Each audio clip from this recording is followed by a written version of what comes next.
The colorful event kicked off early Saturday morning with warm-up drills starting at 6 a.m. at the Africa Coffee Park in Ntungamo.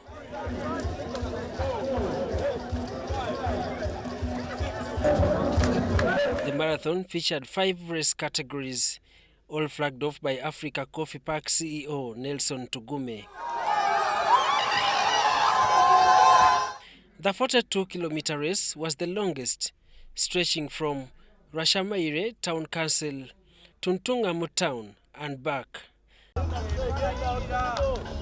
The coffee marathon aims to promote and support coffee growing, especially among women and youth. On the fit, 21-kilometer runner.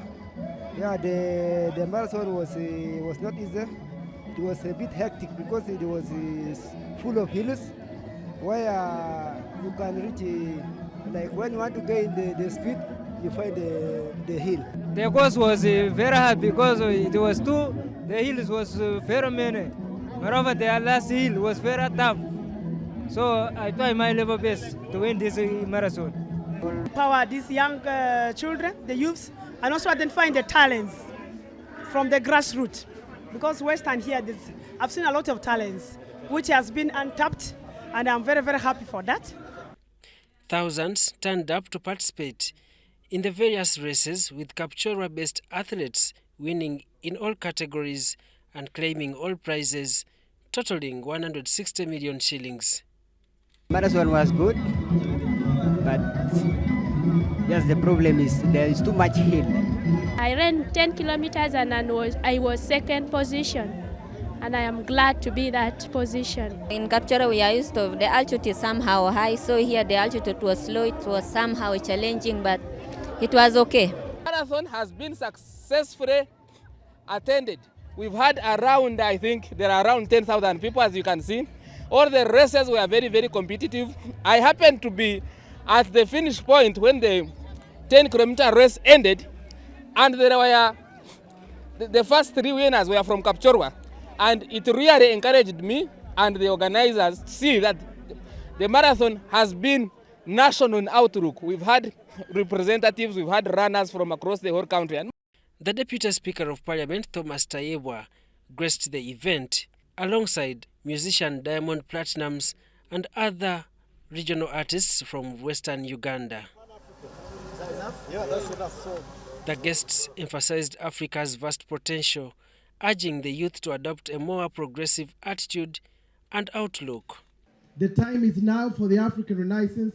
The time is now for people like you, even in spaces of social life, to speak the truth and get Africa where it is. Mindset is everything. So we're trying to change the people's mindset by action, and hopefully things will get better.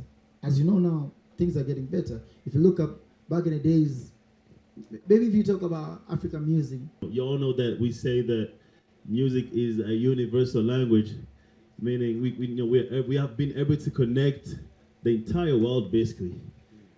So I think the rest of the job is for our politicians to, just get the borders out of the way. Deputy Speaker Tayebwa pledged government support for development initiatives like that of Nelson Tugume, who champions local coffee processing at the Africa Coffee Park. We have developed what we call a 10-fold growth strategy for our country. That is, by 2040, we want to grow our economy from $55 billion to $550 billion. And one of the sectors we are looking at is agriculture, ATMS, agriculture, tourism, mineral science and innovation and technology. So in agriculture, we are supporting people like Nelson. Value addition. The week-long activities at the Africa Coffee Park will climax with a mega performance by different artists. And the Right Honourable Speaker and the CEO. Aguta Philp compiled this report for UBC News.